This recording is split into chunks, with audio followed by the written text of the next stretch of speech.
Coming out of the Eagles' first game of the season, it appears that the Birds have one of the worst starting safeties that should never be on an NFL field again, based on comments from some quote-unquote fans. A lot of it comes from wanting Sidney Brown to start, which I get, but we'll get to Sidney Brown later in the video. For now, let's take a look at the film to see just how bad it was. We'll start with the touchdown that James Bradberry gave up. When it happened, a lot of people immediately went to blame Evans. When we look at this play though, that criticism isn't warranted. Pre-snap, you can see Evans and Slay communicating. You see Slay tap his hip, giving a signal to Evans about the technique that they're going to use to play the receiver backside. I'm not going to pretend to know what that signal means, but based on some clues like Slay playing with outside leverage and Evans not even attempting to move into the middle of the field, even as Max stares to his left the whole time, it looks like they want some sort of bracket coverage to the backside receiver and trips. At first glance, it seems a little weird to play cover one without a safety in the middle post, but here's what I theorize. When you get bunch sets, you're very likely to get crossing routes. This is why you see a few other times earlier in the game where the middle post player stayed on the weak side of the field instead of working to get into the middle. In addition to that, deep safety play gets a little weird when defenses get into the red zone.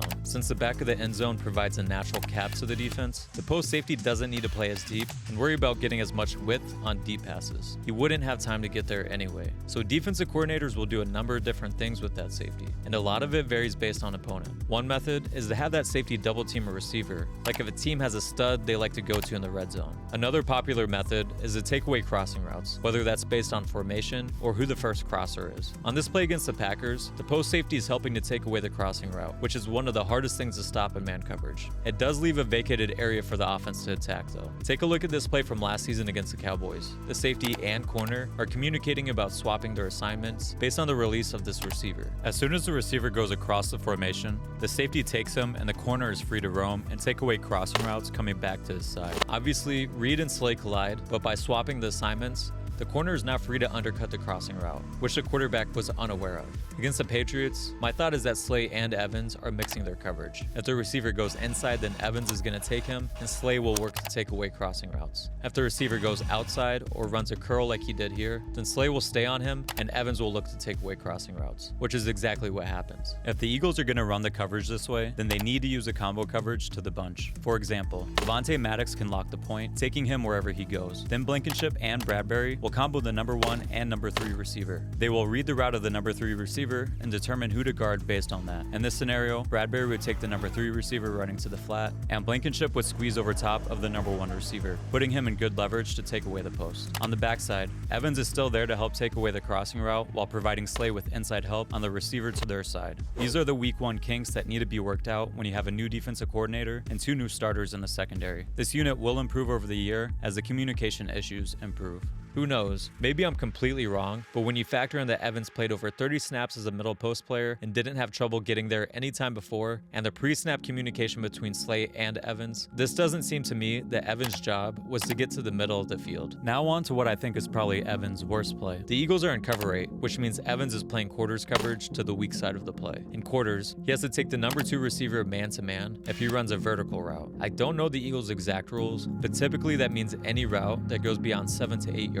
deep. I think Evans could have been a little more patient in his backpedal, especially considering he's guarding a tight end here. But to me, the big issue is the linebacker play. The middle hook defender is 3 yards off the line of scrimmage when the ball is thrown. The tight end breaks his route at 8 yards. The Patriots intentionally drew this play up to draw the linebacker upfield to attack behind him, and you can understand why, considering Nakobe Dean is undersized and not a great athlete to be able to recover from the play fake. If Dean was able to get even a little depth, he's taking away the throwing window for Mac Jones. Looking at the tight view, Cunningham had almost zero impact on his reroute. He doesn't force the tight end to widen his route at all. If you play zone defense, underneath defenders need to get reroutes. They need to change the timing and spacing of the offense, even if that spacing is changed by a yard or 2. If you let players run routes on air, it's going to be hard to get stops. Could Evans have been a little more patient in his backpedal to play a little tighter? Yes, but coverage is all about helping each other. The linebackers needed to be better on this play. But here's the thing, and I'll get to more plays in a second, but if this was Justin Evans' worst play, if this is why he should never see the field again, then the Eagles are in good shape. I watched every play. I do not know what plays people are talking about to make it seem like Evans is some sort of liability. What's really happening is Evans is getting a lot of heat for the linebacker play in coverage. coverage. The very next play ended with Evans coming down on a tackle from another end-breaking route. But when you look at the play, it's designed to attack Nakobe. The Eagles are sending a blitz, and the Patriots are running a concept to isolate and then high-low Nakobe. This is a tough play for him, as either way, he's gonna be wrong. Evans is playing the middle third. He can't just bite up on this play, or else teams will bait him with a dig and hit a post for a big play behind him. He does an excellent job being patient and not bailing out right away. Even as he has 3 vertical threats coming off the ball, he's able to keep himself in good position to come down on this play, making a sure tackle for no extra yardage. Here's one more play from Evans in coverage. The Patriots ran a few plays to take advantage of the Eagles' coverage rules. Here, the Patriots come out in an empty formation, and the Eagles are playing cover 3 with match principles. This isn't the time to get into all the assignments for cover 3 match, but understand that they've essentially designed a play to get Avonte playing man coverage on a receiver from outside leverage while taking away his inside help, knowing the linebacker would play the hitch route from the number 3 receiver. Evans is again playing the middle third, but he is able to diagnose the play and use good technique to put himself in position to break on this ball. He's responsible for the middle third, yet he had enough football IQ to be able to diagnose while staying patient in his drop in order to be able to make a play on this ball at the depths of the linebackers. There's a fine line between being able to break on a dig at 10 yards and also staying deep enough so that you don't get teams taking shots over top. Funny enough, the Patriots stole almost the same exact play design the Colts used against the Eagles in the preseason. I'm more concerned about how the Eagles are going to continue playing empty sets, as the Patriots came out and empty several times just to attack the specific linebacker-slot corner relationship. There were several other good plays from Evans as well. He came down from the top of the defense to make a good tackle in a screenplay, and he had a great open field tackle of Ramondre Stevenson as well. Not an easy feat considering Ramondre was first in the NFL in yards after contact average last year among all backs with more than 100 carries. PFF seems to agree with me, as Evans had the 4th best coverage grade on the team, really 3rd when you take out Brandon Graham's 1 coverage snap, while the lowest grades were Dean and Ellis. He also had the 4th best tackling grade in the entire league. He's definitely not the reason for the Patriots' offensive success on Sunday. The coverage and tackling of the linebackers were far bigger issues in my eyes. I think a lot of this hate is happening for 2 reasons. 1, the plays involving him actually showing up on screen happened during frustrating parts of the game, like after the offense started having multiple 3-and-out drives, or the camera pans to him after a touchdown like it was his fault. You see the defense start to give up big plays, and he's on the back end cleaning them up. So of course it's easy to place the blame on him, whether it's his fault or not. 2, and by far the biggest factor, is that everybody wants to see Sidney Brown. And I get it. He's probably the most dynamic and explosive player on probably the back 7 of their defense. I want to see Sidney Brown. You want to see Sidney Brown. We all want to see Sidney Brown. I see the analytics and search terms. I make a video about Sidney Brown, and that view gets more video than almost any other player. Sidney is what everybody wants. And Justin Evans is currently playing in front of him. So anytime Justin Evans slips up, he makes a mistake, he even makes a tackle cleaning up for someone else's mistakes, he's gonna get the hate. We did the same thing last year with Kaiser White and Nakobe Dean. I, for one, would be really happy to have Kaiser White back on this team. But here's the thing, if you're gonna trash a player, if you're gonna trash him in hopes that he loses his job, then you better back it up with something.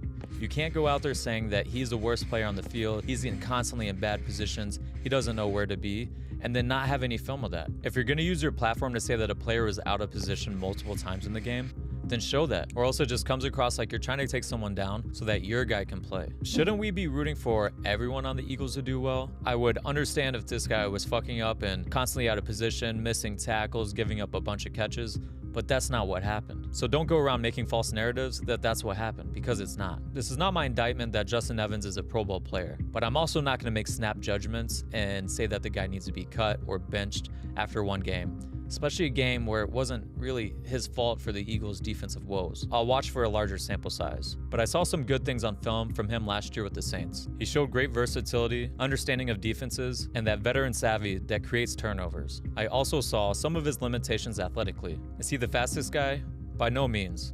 But neither is Reed. Hall of Famer Brian Dawkins, and 2 of the All-Pro safeties from last year, Justin Simmons and Talanoa Hufanga, all ran for 640s. There's so much more to playing safety than does he run really fast. I guarantee you that the coaches want to see Sidney on the field as well. He brings something that no other player in that safety room can bring. But I understand why the coaches feel he's not the best option for the state of this team right now. He wasn't even the first option off the bench, though I feel that's going to change pretty soon. In my first breakdown of Sidney, and multiple times throughout the summer, I first mentioned that he was essentially learning a new position, and don't be surprised if he doesn't play right away. I'm super optimistic about his future for the team, but can guess some reasons why he might not be playing right away as he transitions. In his first game against the Ravens, though he showed off his athleticism, he also made some mistakes. This play he made where he showed off his speed chasing down a running back should have been a tackle for a loss instead of a first down, but he was so aggressive over pursuing the run to the front side that he wasn't in position when the ball cut back. And on this long run, he took the risk of chasing the run down from the backside. While that can create big tackles for loss, it takes you out of the play if you can't get there in time. If he played over top of this, he probably would have chased the back down. I can 100% see how his aggressive playstyle can lead to some big opportunities for opposing offenses. If he played for a young and upcoming team, then I would see why he would be starting right away. For a team that has Super Bowl aspirations, veterans in place, and an extremely tough schedule, I can see why they want to give him some more time. But I do think the Eagles can find many ways to get him on the field right now,